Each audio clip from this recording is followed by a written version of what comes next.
Morning, everybody. We're looking forward to being with you again this morning. Trust you're all well. In February's video podcast, I mentioned a book by Brother Jerry called Increase by Association. And I'd like to pick up on that and begin to look at the positive or negative fruit from our associations with people. Amen. And I want to make a statement which may seem a little straightforward, but who you walk with will have a profound impact upon your life. Who you walk with will have a profound impact upon your life. Go with me to Proverbs 13:20 in the Amplified. He who walks as a companion with wise men is wise, but he who associates with self-confident fools is a fool himself and shall smart for it. In the Message, it's very, very clear. Become wise by walking with the wise. Hang out with fools and watch your life fall to pieces. Again, that may seem a little bit dragged, but it's simply true. A simple example, if you have companionship, fellowship with people who are negative, then they will influence you to be negative. If they're always talking sickness, poverty, lack, that's what you will end up talking. Because like attracts like, especially in the negative realm. And you know what? People who continue to talk negative end up going nowhere. There is a spiritual law of work that whoever you link up with has everything to do with the harvest that you reap in your life as well. If I read 13:20 in the Amplified, there's one word in there, it says associates. An associate means frequently in the company of, connected with, joined with another in a common pursuit. It means to unite or combine resources for a common goal.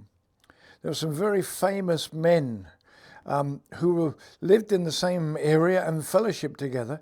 It was Henry Ford, Harry Firestone, James Edison, I'm sure, who we all know these.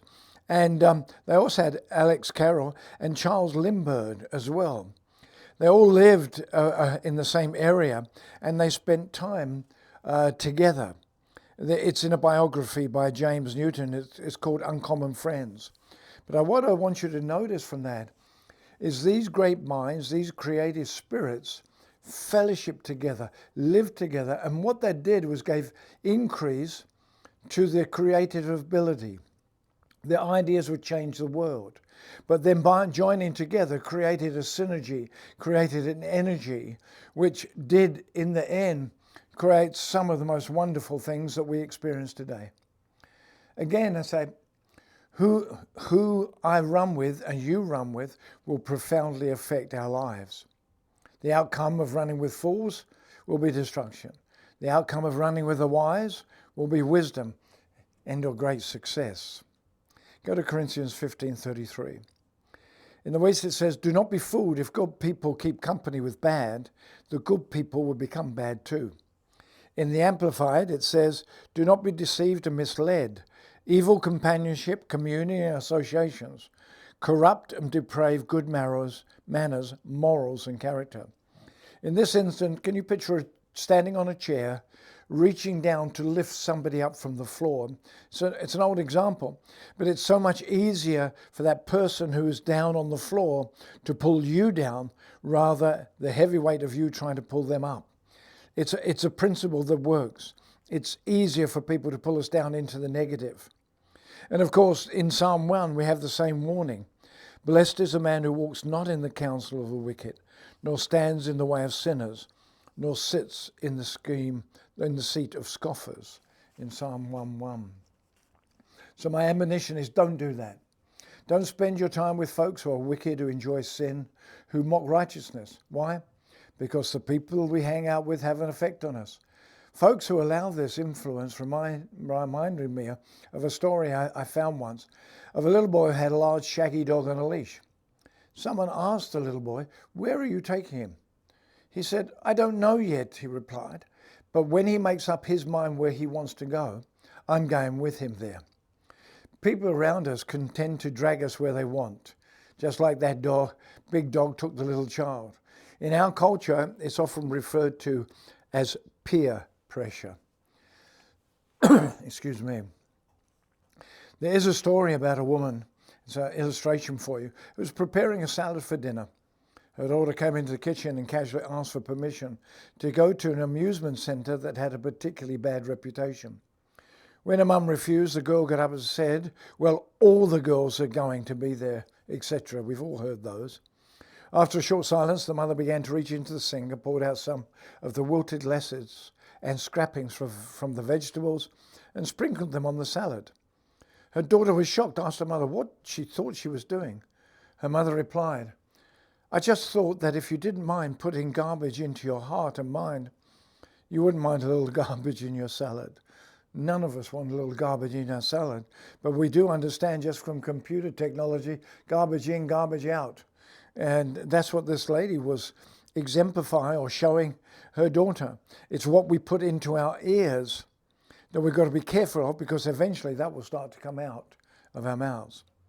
When you hang out with people who mock Christianity, laugh about immorality, and live like the devil, that's what you're going to end up with. Garbage in your heart and mind. It can't help but influence you. And God actually says, don't go there, don't do that.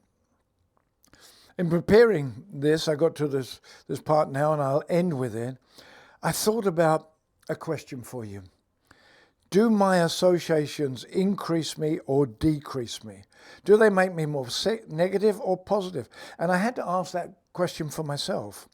Do my associations, the people that I'm around all the time, the fellowship that I have, increase or decrease me? And that's the thought I want to leave you with you, the question I want to ask you to think about yourself. Do your associations increase you or decrease you? Are you more negative or positive? Now, I'm not saying you don't spend time around negative people to build them up and love them, but it's talking about fellowship, that continual words that I said that it meant about being frequently in the company of, connected with, joined together.